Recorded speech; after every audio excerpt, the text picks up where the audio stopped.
Miss na miss ko na yung anak natin. I miss her daughter so much.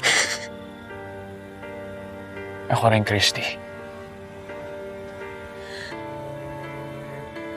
I miss her family.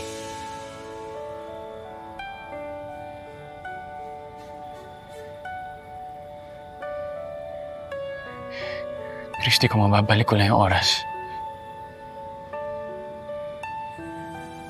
Yung mga panahong buo pa tayo. At masaya tayo. Yun lang ang gusto ko. Sa akin siya, sa akin siya, hindi na makakaya. Jordan, Sorry. Sorry.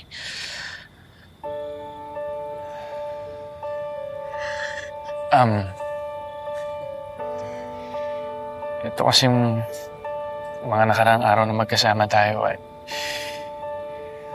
hindi ko mapigilan na maramdaman at yung ganitong pakiramdam, Christy. I'm sorry. huwag lang tayong magpadala. Kasi ilang beses na rin nangyari sa atin to, Jordan, pero lagi tayong nauuwi sa wala eh. Binubuo pa natin yung mga sarili natin, pa. Ang mga buhay natin. Pwedeng gumuho ulit yun. Sayang naman. Christy, Jordan, I like where we are right now. Bilang magkaibigan. So let's just keep it that way.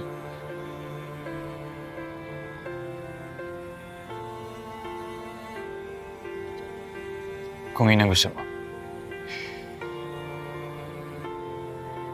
Mauna na ako, ha?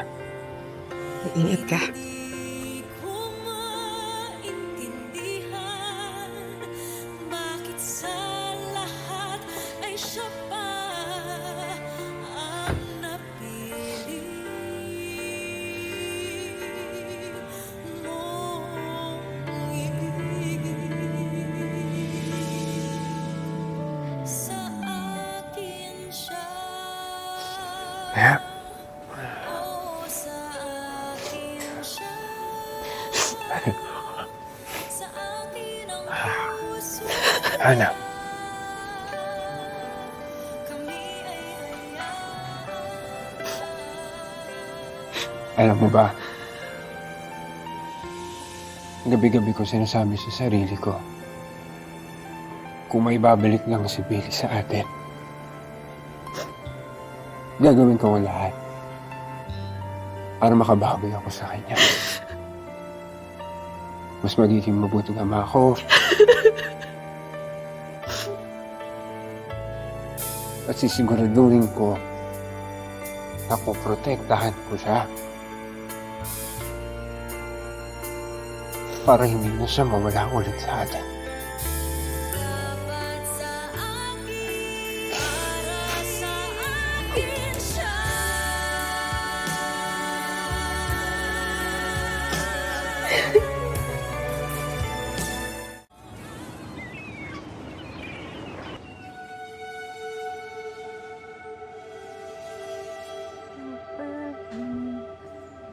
Ate Billy, birthday mo na pala sa Saturday, no? Oo nga, no. Gusto ko sana ng maliit na party, kaya salo-salo. Basta, kompleto tayo. Pero feeling ko maghahanda naman si Mama Hana dun sa hotel niya. Ate Billy, maganda dun sa hotel ng Tita Hana, di ba? Tapos lahat tayo naka-dress, tapos may malaking-malaking cake. Tapos, hahanda nila lahat ng paborito ko. Tapos, yun sa malaking-malaking cake na tinutukoy ko, natatakam na agad ako. Tapos, pwedeng sasayaw tayo lahat. Kasama ka. Ay, Ate Billy, alam ko yung iniisip mo. Ano isip ko? Gusto mo makasaya si Kuya Kwago. Si ko. Ano Alam mo ikaw, hanggang dito yung gusto mo Alam ko, Linisin mo na lang yan. alam ko talaga Ano Alam ang ko isip? na. Ay, Ganon. Gusto niyo ng birthday party? Yvonne, birthday kasi ni Billy this Saturday. Maghanda tayo? Sige po. And what is a party without guests, di ba? Mag-invite din tayo. Ako nang bahala sa bisita. Hmm?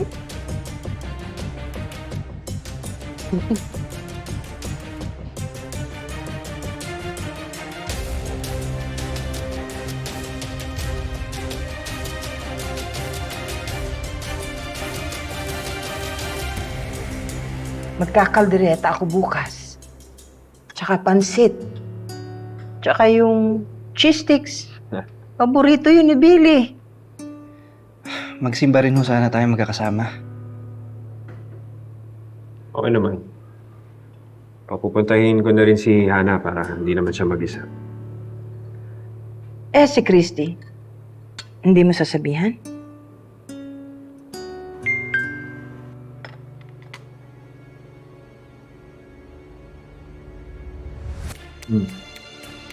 Ano ito?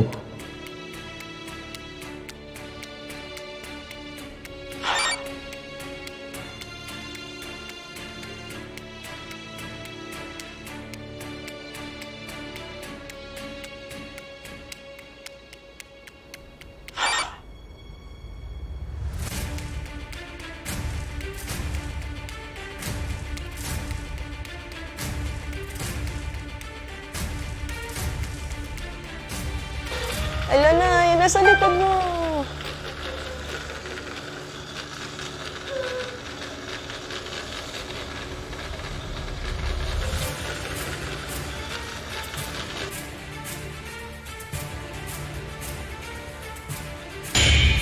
Alam ko kung para saan to.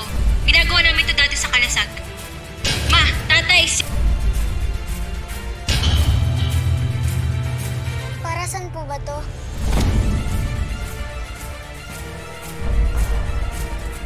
Para saan po ba to?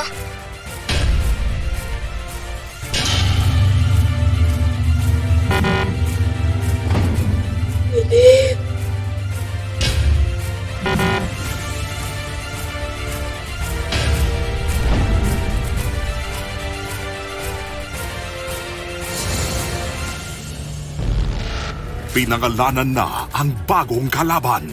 Na-identify na namin ang lalaki sa CCTV. Siya ay si Franco Zabala, isang business tycoon. I have no idea who he is. And bakit tinatorment niya kami ng ganito? Kaya wala ng atrasan. Pagtapos ng gabing to, magkakasama na tayo. Well, you have my full support, Audrey. Tuloy na ang banggaan. Talaga bang pupunta kayo doon na wala kayong kasamang pulis, wala kayong kasamang backup, mga anak, para kayong pumasok sa bunganga ng tigre? Hindi ba talaga kami pwede sumama? Kahit ako lang kali yun. Gusto ko makatulong sa pag-rescue kay Billy. Kung ako man ang tatanungin, gusto ko yung isama. Kaso, hindi nga natin kilala yung mga kalaban natin ngayon at baka ituloy nila yung banta nila na gawin kay Billy pag hindi tayo sumunod. Di ako papayag na paglaruan nyo rin sila katulad ng ginawa nyo sa amin. Pag ito kinalabit ko, sigurado talagang hindi na kayo makikita ng mga nanay at tatay nyo.